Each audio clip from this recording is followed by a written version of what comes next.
Capítulo 13. Los sintéticos, heroína, cocaína y televisión. La morfina fue aislada en 1805 por el joven químico alemán Friedrich Serturner. Para Serturner, la morfina era la esencia más pura de la planta de la adormidera, le dio su nombre a partir de Morfeo, el dios griego de los sueños. El éxito al aislar la esencia del opio de la adormidera fue el que inspiró a los químicos en sus intentos de aislar compuestos puros que provinieran de otras materias médicas conocidas. Drogas para aliviar las enfermedades coronarias se aislaron partiendo de la dedalera. La quinina fue extractada del árbol de la quina, purificada, y luego utilizada en la conquista colonial de las zonas con malaria. Y partiendo de las hojas de un arbusto de Sudamérica se extractó un nuevo y prometedor anestésico local, la cocaína. El uso de la morfina fue restringido y esporádico hasta después de mediados del siglo XIX.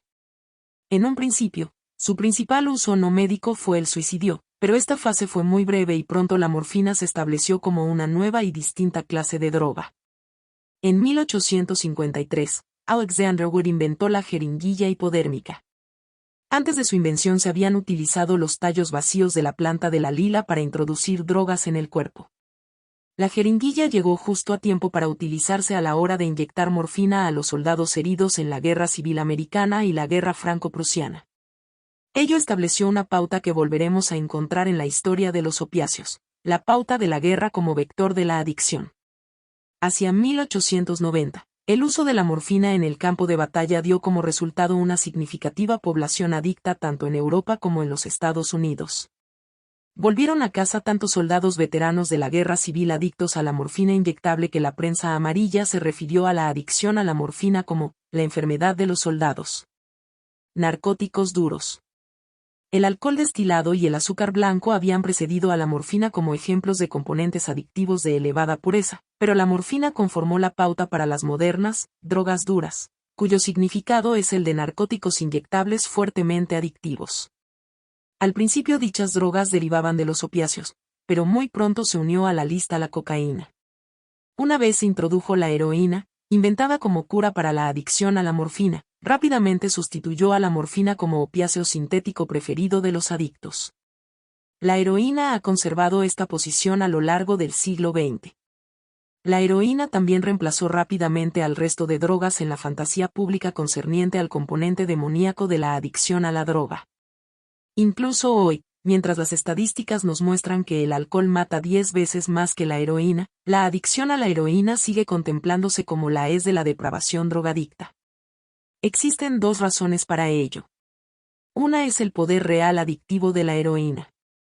El enganche a la heroína y los actos violentos e ilegales que este enganche produce han dado a la heroína la reputación de droga por la que sus adictos son capaces de matar. Los adictos al tabaco también matarían por un chute, si tuvieran que hacerlo, en lugar de poder caminar a un estanco para comprar sus cigarrillos. La otra razón por la aversión que produce la adicción a la heroína es la característica del estado de intoxicación. Inmediatamente tras el chute, el adicto a la heroína está alegre, casi entusiasta. Esta respuesta activa frente al chute rápidamente da paso al adormecimiento. La meta del yonki es alcanzar con cada chute el adormecimiento. Alcanzar el estado indiferente de duermevela en el que pueden desplegarse las amplias ensoñaciones de los opiáceos. En este estado no existe dolor, no hay arrepentimiento, ni distracción ni miedo algunos. La heroína es la droga perfecta para todos los que se han visto heridos por su falta de autoestima o se han visto traumatizados por cataclismos históricos. Se trata de una droga de campos de batalla, campos de concentración, pabellones de cancerosos, prisiones y guetos. Es la droga de los resignados y de los disolutos, los agonizantes y las víctimas sin voluntad o capacidad para luchar de nuevo. El caballo es el producto ideal, la mercancía definitiva. No es necesario convencer para venderla. El cliente nadaría a través de una cloaca para comprar. El vendedor de caballo no vende su producto al consumidor, vende el consumidor a su producto. No mejora o rebaja su mercancía. Degrada y rebaja al cliente. Paga a su personal con caballo. El caballo rinde una fórmula básica de virus maligno, el álgebra de la necesidad. El rostro del mal es siempre el rostro de la necesidad absoluta. Un adicto es un hombre absolutamente necesitado de droga. Tras cierta frecuencia, la necesidad desconoce límite o control alguno. En palabras de la necesidad absoluta, ¿serías capaz? Sí, serías capaz. Capaz de mentir, estafar, denunciar a los amigos, robar, hacer cualquier cosa con tal de satisfacer la imperiosa necesidad, puesto que estás en un estado de completa enfermedad, completa posesión, y no en situación de actuar de otro modo. Los adictos son enfermos que no pueden actuar de otro modo del que lo hacen. Un perro rabioso no tiene más elección que morder. Cocaína, el horror de la blancura. Como la heroína, la cocaína es una droga moderna de alta pureza derivada de una planta con una larga historia de uso popular. Durante milenios, los pueblos de las lluviosas selvas montañosas de Sudamérica han sustentado valores culturales que fomentan el uso ritual y religioso del estimulante / alimento de la coca.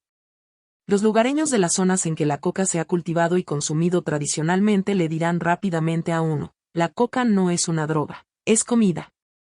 Y en realidad este parece ser ampliamente el caso. Las dosis autoadministradas del polvo de coca natural contienen un significativo porcentaje de la dosis cotidiana requerida de vitaminas y minerales. La coca también suprime el apetito. La importancia de estos hechos no puede apreciarse sin una comprensión de la situación relacionada con la disponibilidad de proteínas en la selva amazónica o el altiplano andino. El viajero casual puede suponer que la exuberancia de los bosques tropicales significa una abundancia de frutos, semillas y raíces comestibles. No es así. La competencia con respecto a los recursos de proteínas disponibles es tan fiera entre los miles de especies que comprenden el hábitat de la jungla que prácticamente todos los materiales orgánicos útiles están realmente ligados a sistemas vivos. La penetración humana en estos entornos se ampara de un modo importante en una planta que suprime el apetito. Por supuesto, la supresión del apetito es solo una de las características del consumo de la coca. El clima de las lluviosas junglas es de difícil habitación. La recolección de comida y la construcción de refugios requiere a veces acarrear gran cantidad de material a lo largo de distancias considerables. En ocasiones, el machete es la única herramienta para desenvolverse en la selva. Para la antigua cultura inca del Perú, y más tarde para los indígenas y los colonistas mestizos, la coca fue una diosa, una suerte de eco en el nuevo mundo de la diosa blanca de Graves, Leucotea. Significativamente, la diosa Mamacoca, a guisa de jovencita ofreciendo la ayuda de la rama de coca al conquistador español, figura de un modo destacado en el frontis del clásico de W. Golden Mortimer History of Coca, The Divine Plant of the Incas. La cocaína se aisló por primera vez en 1859. La farmacología estaba pasando por una suerte de renacimiento, y la investigación con la cocaína prosiguió con intensidad a lo largo de varias décadas. En este punto de nuestra explicación, es necesario mencionar que la cocaína se proclamó en un principio como una cura obvia para la adicción a la morfina. Los investigadores médicos que se vieron atraídos por la nueva droga incluyen al joven Sigmund Freud. En el presente es imposible afirmar con certeza hasta qué punto la coca puede aumentar los poderes mentales humanos. Tengo la impresión de que el uso prolongado de la coca puede llevar a una mejora si las inhibiciones que se manifiestan antes de su ingesta se deben solo a causas físicas o al agotamiento. Ciertamente, el efecto instantáneo de una dosis de coca no puede compararse con la de una inyección de morfina, pero, en la parte positiva, no existen peligros de daños generales para el cuerpo, como sucede en el caso de un consumo crónico de morfina. Los descubrimientos de Freud, que más tarde repudiaría, no fueron ni muy difundidos ni bien recibidos cuando se tuvo noticia de ellos. Fue un estudiante de Freud en Viena, Karl Kohler, quien dio el siguiente paso en la aplicación médica de la cocaína, el descubrimiento de su uso como anestésico local. El descubrimiento de Kohler revolucionó la cirugía de la noche a la mañana. Hacia 1885, la cocaína era aclamada como una revolución médica de envergadura. Sin embargo, a medida que su uso se difundía, también se tuvieron noticias de su acción como estimulante que llevaba a la adicción. La cocaína fue la inspiración para la droga, no citada, que causa los repentinos cambios de personalidad en la obra de Robert Louis Stevenson, El extraño caso del Dr. Jekyll y Mr. un hecho que contribuyó a su creciente y galopante reputación como nuevo vicio virulento de ricos y depravados. Pro cocaína. No todas las referencias literarias a la cocaína se pintaban con una luz tan tenebrosa. En 1888, el médico inglés Sir Arthur Conan Doyle escribió un relato, hoy famoso, The Son of Four, en el que su detective, el temible Sherlock Holmes, dice de su consumo de cocaína: supongo que su influencia física es mala. Sin embargo, la encuentro tan trascendente, estimulante y esclarecedora para la mente que este efecto secundario es algo desdeñable. La coca siguió el patrón establecido antes con el café, el té y el chocolate, o sea, rápidamente atrajo la atención de los negociantes. El más destacado entre quienes vieron oportunidades en la coca fue el francés M. Angelo Mariani. En 1888, salió al mercado la primera botella de vin Mariani y pronto existió una línea de vinos, tónicos y elixires basados en la coca. Mariani fue el mayor exponente de las virtudes de la coca que conoció el mundo. Se sumergió a la ciencia de la coca, se rodeaba de artefactos incas, cultivaba un huerto de coca en su propiedad y dirigía un imperio mercantil que fabricaba su vino tónico. Gracias a su genio publicitario, se acercó más que ningún otro a una apología de la adicción universal. La reina Victoria, el Papa León XIII, Sarah Bernhardt, Thomas Edison y cientos de celebridades y médicos dieron testimonio público de las propiedades tónicas de sus productos en una serie de 12 volúmenes publicados por su compañía. La moderna histeria antidroga. En los Estados Unidos, con el cambio de siglo, la rumorología desembocó en el miedo histérico a que los negros del sur, enloquecidos por la cocaína, atacaran a los blancos. En 1906 se aprobó la Pure Food and Drug Act, que ilegalizó la cocaína y la heroína y preparó el terreno para la represión legal de los componentes sintéticos y adictivos que se hallaban en la adormidera del opio y el arbusto de coca. En contraste con el tabaco, el té y el café, que en un principio se rechazaron y luego se legalizaron, la morfina / heroína y la cocaína iniciaron su carrera en la sociedad moderna como sustancias legales que, una vez reconocidas como adictivas, fueron reprimidas. ¿Por qué estas y no otras drogas? ¿Era su adicción más violenta? ¿Era el uso de la inyección hipodérmica de algún modo ofensivo? ¿O existía alguna diferencia en el efecto psicológico y social de estas drogas que las hacía chivos expiatorios del daño que causaban a la sociedad el alcohol y el tabaco? Son preguntas complejas, que no tienen una fácil respuesta. Pero sí queremos comprender los diferentes climas de los mercados de la droga y el consumo de estas en el siglo XX. Son cuestiones que hemos de tratar de responder. Parte de la respuesta puede estar en el hecho de que a principios del siglo XX había tras de nosotros casi 100 años de experiencia con las consecuencias sociales de las drogas sintéticas adictivas. La locura de proclamar cada nuevo descubrimiento farmacológico como panacea universal había sido ampliamente demostrada. Lo que podía ignorarse o permanecer indocumentado en el siglo XVIII, o incluso en el XIX, ya no podía ocultarse tan fácilmente en el siglo XX. Cada vez en mayor medida, las comunicaciones rápidas y las redes de transporte difundían la información sobre las drogas, así como a estas. Estas tecnologías ayudaron a formar sindicatos criminales eficazmente organizados y administrados a amplia escala. Pero el ascenso de estos sindicatos y modernos sistemas de distribución y producción requirió también la confabulación de los gobiernos. La adicción a las drogas duras ha dado al comercio de drogas una reputación denigrante. Gobiernos que habían manejado drogas impunemente durante siglos, de repente se encontraron, en la nueva atmósfera de abstinencia y reforma social, forzados a legislar este lucrativo comercio fuera del ámbito del comercio ordinario, pasando así al estatus de actividad ilegal. Los gobiernos consiguen hoy su dinero a partir de la droga con cambalaches y en situaciones en las que tienen que mirar a otro lado. Drogas y gobiernos. La implicación de los gobiernos y su directa responsabilidad en el comercio de la droga disminuyó, mientras que estafadores organizados y protegidos reemplazaron a las ganancias directas, y los precios aumentaban astronómicamente. La nueva estructura de precios convirtió al dinero de la droga en algo lo suficientemente grande como para que todas las partes se aprovecharan generosamente, los gobiernos y los sindicatos criminales en la misma medida. En efecto, la moderna solución ha sido para los cárteles de la droga como operar a modo de apoderados de los gobiernos nacionales en la cuestión de proporcionar narcóticos adictivos. Los gobiernos ya no pueden participar abiertamente en el mundo del tráfico de narcóticos y pretender legitimidad. Solo los gobiernos parias operan sin trabas. Los gobiernos legitimados prefieren que sus agencias de inteligencia realicen tratos secretos con los mañosos de la droga, mientras que la visible maquinaria de la diplomacia parece agitarse con el problema de las drogas, un problema siempre presente en tales términos para convencer a cualquier persona razonable de su imposible solución. Es algo insignificante el hecho de que las áreas de mayor producción de narcóticos duros sean zonas tribales. El imperialismo moderno nos hace creer que, haga lo que haga, nunca puede llegar a dominar y controlar dichas áreas, en Pakistán o Birmania, por poner un ejemplo, donde se da la mayor producción de opio.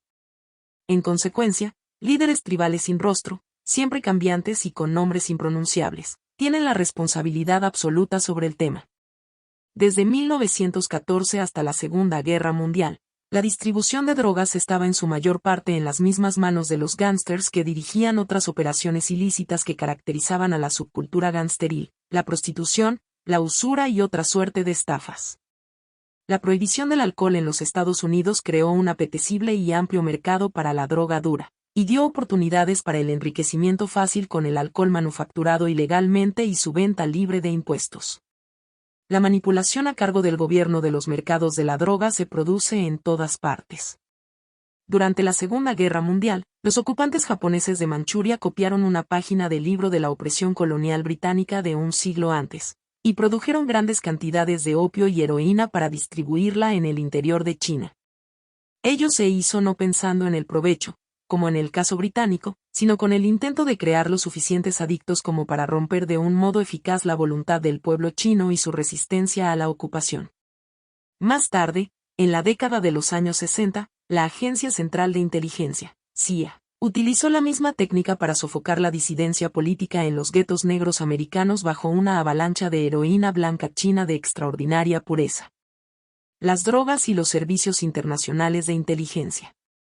La virulencia de las adicciones a los narcóticos sintéticos, como la heroína y la cocaína, no podía ya escapar a la atención de los herederos del comercio de esclavos y las guerras del opio, las agencias internacionales de inteligencia y las organizaciones de la policía secreta.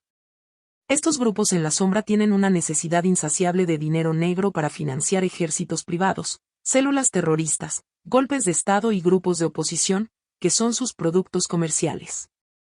La tentación de estar implicados en realidad en el dominio el mundo del comercio de los narcóticos ha sido irresistible para grupos como la CIA, el Opus Dei y el Servicio Secreto francés. La conexión entre el gobierno de Estados Unidos, la mafia y los narcóticos, se remonta, por lo que sé, a la Segunda Guerra Mundial. Dos controvertidas operaciones conjuntas entre la OSS, Departamento de Servicios Estratégicos, y la ONI, Inteligencia Naval Estados Unidos, establecieron contacto, vía Lucky Luciano, con la mafia siciliana y, vía Tai Li, con el narcotraficante Green Gang de Tuyuesen en Shanghái. Ambas conexiones se ampliaron durante la posguerra. La implicación de las instituciones legitimadas sigue siendo la misma, con algunas excepciones. A finales de la década de los años 70 hubo un desplazamiento en la cultura de la droga dura americana, desde el énfasis puesto en la heroína a otro dirigido hacia la cocaína. Este desplazamiento fue en parte una lógica consecuencia de la derrota militar americana en Vietnam y de la retirada del sudoeste asiático. Rápidamente se reforzó cuando la agenda de Reagan de ayuda a la contra y el narcoterrorismo abrió nuevas fronteras para operaciones encubiertas. Pero es increíble que no se previera la virulencia del coste social de la epidemia de cocaína. Quizá nunca nadie se planteara la pregunta, ¿cuáles son las consecuencias de enganchar al público americano a la cocaína? Tal vez el desarrollo del crack de cocaína, más eficaz y más adictivo, fuera algo inesperado. Es difícil de creer que el fenómeno del crack sea un ejemplo de tecnología que escapa al control de sus creadores. En la década de los 80, la cocaína tomó una forma más virulenta de la que ninguna de sus primeras víctimas y detractores podrían haber imaginado nunca. Se trata de un nuevo patrón destructivo en la evolución de las interacciones humanas con drogas, un patrón que no puede ignorarse. Si hoy estamos enfrentados a una forma superadictiva de cocaína, ¿por qué no mañana a una forma superadictiva de heroína? De hecho, estas formas de heroína ya existen. Afortunadamente, no son tan fáciles de manufacturar como el crack de cocaína. El ICE, una variedad fumable de la metanfetamina, altamente adictiva, ya ha aparecido en el mercado underground de las drogas. Habrá otras drogas en el futuro, más adictivas, más destructivas de lo que hoy es posible. ¿De qué modo responderán la ley y la sociedad a este fenómeno? Esperemos que la respuesta no sea de intransigencia, poniendo a los adictos como ejemplo de comportamiento despreciable. Desde un punto de vista histórico, restringir la disponibilidad de las sustancias adictivas debe contemplarse como un perverso ejemplo del pensamiento calvinista dominante, un sistema en el que el pecador debe ser castigado en este mundo, transformándolo en un desgraciado cliente que se puede explotar y al que se castiga por su adicción, sacándole el dinero mediante el combinado criminal/diagonal gubernativo que proporciona las sustancias adictivas. La imagen no es menos horrorosa que la de la serpiente que se devora a sí misma. Vuelve a ser la imagen dionisíaca de la madre que devora a sus hijos, la imagen de una casa dividida en su propio interior. Las drogas electrónicas. En su novela de ciencia ficción The Man in the High Castle, Philip K. Dick imagina un mundo alternativo en el que la Segunda Guerra Mundial la han ganado los japoneses y el Tercer Reich. En el mundo de ficción de Dick, las autoridades japonesas de ocupación introducen y legalizan la marihuana como uno de los primeros medios para pacificar a la población de California. Las cosas son menos extrañas en lo que el saber convencional llama realidad. En este mundo, los vencedores introdujeron también una droga superpoderosa y que todo lo penetra, conformadora de la sociedad. Esta droga fue la primera de un grupo creciente de drogas de alta tecnología que introducen al usuario en una realidad alternativa, actuando directamente en el aparato sensorial del consumidor sin tener que introducir sustancias químicas en el sistema nervioso. Fue la televisión. Ninguna moda adictiva, epidemia o histeria religiosa se ha dispersado con tanta rapidez ni ha conseguido tantos conversos en un periodo de tiempo tan corto. La analogía más próxima al poder adictivo de la televisión y de la transformación de los valores que ha introducido en la vida de los adictos duros es probablemente la heroína. La heroína aplana la imagen. Con heroína, las cosas no son ni frías ni calientes. El yonki observa el mundo seguro de que no importa nada de lo que pase. La ilusión de conocimiento y control que la heroína engendra es similar al supuesto inconsciente del consumidor de televisión, para quien lo que ve es real, en algún lugar del mundo. En realidad, lo que se ven son las mejoras cosméticas de la superficie de los productos. La televisión, aunque no invade químicamente, es, sin embargo, tan adictiva y psicológicamente dañina como cualquier otra droga. De un modo no muy distinto a las otras drogas o al alcohol, la experiencia de la televisión permite al participante abandonar el mundo real y entrar en un estado mental placentero y pasivo. Las preocupaciones y las ansiedades de la realidad alcanzan el mismo grado de aplazamiento cuando uno se absorbe frente a un programa de televisión que cuando se deja ir en un viaje, inducido por el alcohol o las drogas. Y del mismo modo que los alcohólicos son solo conscientes de un modo vago de su adicción, creyendo que controlan su bebida más de lo que lo hacen, la gente, de un modo semejante, sobreestima su control sobre la televisión. Por último, es el efecto adverso de la contemplación de la televisión en la vida de tanta gente lo que la define como una adicción seria. El hábito de la televisión distorsiona el sentido del tiempo. Convierte las otras experiencias en vagas y curiosamente irreales, mientras que va alcanzando ella misma una mayor cota de realidad. Debilita las relaciones al reducir y en ocasiones eliminar las oportunidades normales de comunicación y charla. El persuasor oculto. Lo más perturbador de todo esto es que el contenido de la televisión no es una visión, sino un río de datos manufacturados que puede manipularse para proteger o imponer valores culturales. Por lo tanto, estamos frente a una droga adictiva y que todo lo penetra, que distribuye una experiencia cuyo mensaje puede ser cualquiera que el que maneja la droga quiera. ¿Existe algo que pueda aportar un suelo más fértil para fomentar el racismo y el totalitarismo que esto? En los Estados Unidos hay más televisores que casas. El aparato de televisión está enchufado 6 horas diarias y cada persona lo ve más de 5 horas al día, prácticamente un tercio del tiempo que pasa despierta. Conscientes como somos de estos simples hechos, parecemos incapaces de reaccionar a sus implicaciones. El estudio serio de los efectos de la televisión sobre la salud y la cultura está en sus inicios. Pero ninguna droga de la historia ha aislado de forma tan rápida y total la cultura de sus consumidores del contacto con la realidad. Y ninguna droga en la historia ha tenido tanto éxito al rehacer en su propia imagen los valores de la cultura que ha infectado. La televisión es, por naturaleza, la droga dominante por excelencia.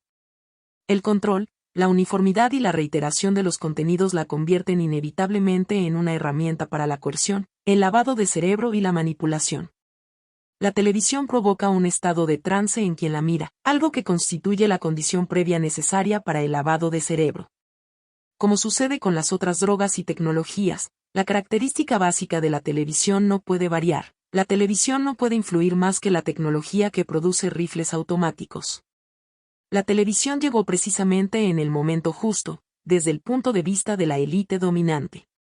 Los cerca de 150 años de epidemias de drogas sintéticas que dieron comienzo en 1806 habían conducido al espectáculo de la degradación humana y el canibalismo espiritual que el marketing institucional de las drogas crearon.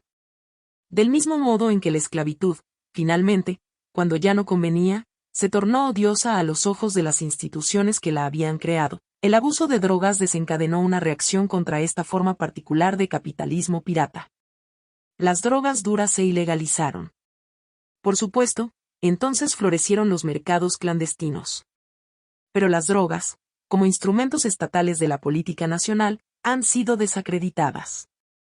Seguirá habiendo guerras del opio, ejemplos de gobiernos coaccionando a otros gobiernos y a otras gentes para que produzcan o compren drogas, pero en el futuro estas guerras serán sucias y secretas, serán encubiertas. A medida que las agencias de inteligencia que surgieron tras la Segunda Guerra Mundial se desplazaron para tomar sus, fuertemente secretas, posiciones como cerebros de los cárteles internacionales de narcóticos, la mente popular se inclinó hacia la televisión. Aniquiladora, simplificadora y manipuladora, la televisión llevó a cabo su trabajo y creó una cultura de posguerra del tipo Ken y Barbie.